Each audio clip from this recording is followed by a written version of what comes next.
ever told, and the one you believe least. You watch Sophia grow.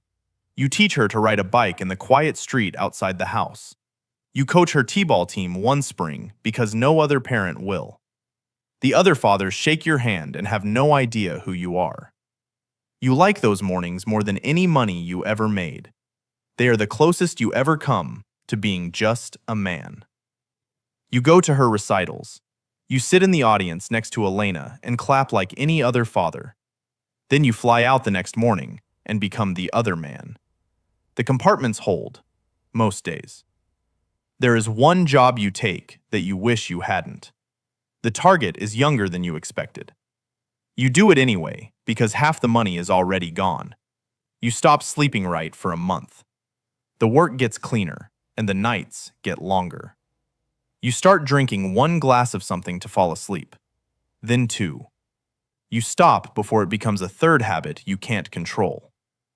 Some nights you wake and walk the house, checking the locks, watching a street where nothing moves. Elena asks what's wrong. You tell her you heard a noise. You always heard a noise. Level 7. The Fixer. A job in another city nearly ends you. The target had protection you didn't know about. You walked into a room that was supposed to be empty, and it wasn't. There were 2 men and a gun already drawn. You got out, but you left something behind. A description. A near miss that should have been a coffin. You're not burned, but you're known. Being known is the beginning of the end for a man in your line. You are also 40 now. Your knees ache. Your reflexes are a half-second slower than they were. Half a second is the whole game. The smart move is to stop doing it yourself. So you become the man who arranges it. A fixer. You have the contacts. You have the reputation. You have a decade of knowing who is reliable and who gets people caught. Men come to you with problems. You find the right man for the problem. You take a cut and you never touch the thing itself. You're insulated now. Layers between you and the act. This is how men in your business survive long enough to get old. You move your meetings constantly. You never sit with your back to a door. You learned that as a boy, and you will die believing it.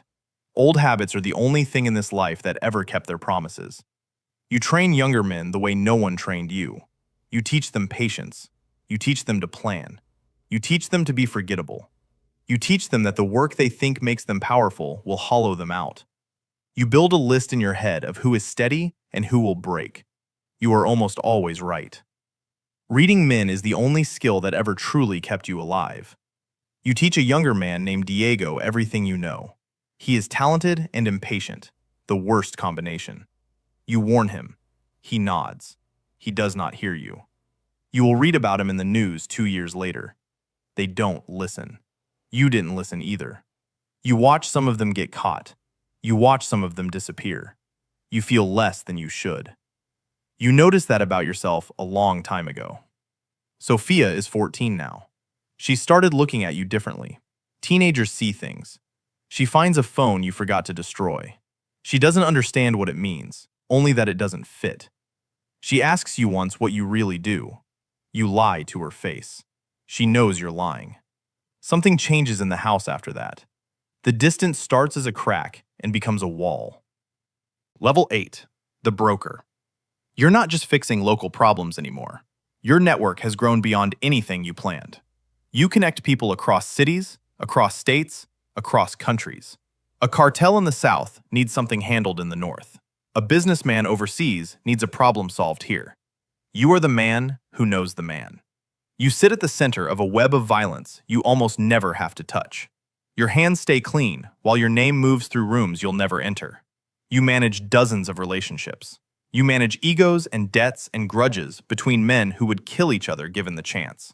You are part diplomat now. You negotiate. You keep the peace because peace is good for business. You learn that the bigger the operation, the more it runs on trust. Violence is what you use only when trust fails. You spend your days now on phones and in quiet meetings in quiet rooms. You are a businessman whose business is other men's worst days. War draws attention. Attention draws the kind of people with badges and warrants. You have relationships with some of those people too. A detective who looks the other way. A prosecutor who loses a file. Money moves. Files get lost.